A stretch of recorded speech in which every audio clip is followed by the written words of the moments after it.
Yo guys, you know what? Meron naman tayong napanood sa YouTube. Mabilis ang paggawa ng merienda. Kayo na bahala kung anong tawag dyan. Basta masarap. Pero bagong lahat, pwede bang iregalo mo na sa akin ang pag-follow sa aking page?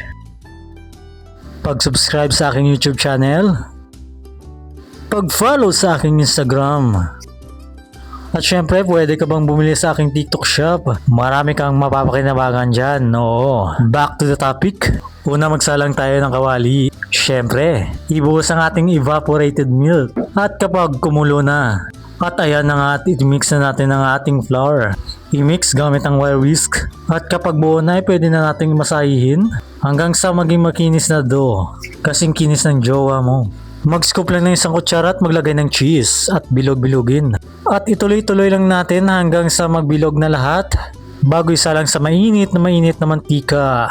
Prituin lang natin hanggang sa mag-golden brown. Nakikita ko na nga ang future. Sa itsura pa lang, napakasarap na. So, anguin lang pagkatapos at pwede na natin siyang budbura ng gatas at asukal. Ayon, best served in hot. Enjoy! Kaya kung gusto nyo pa ng ganitong video, abangan lagi sa aking social media mga par. Salamat kung may nanonood man. Thank you and God bless sa inyong lahat.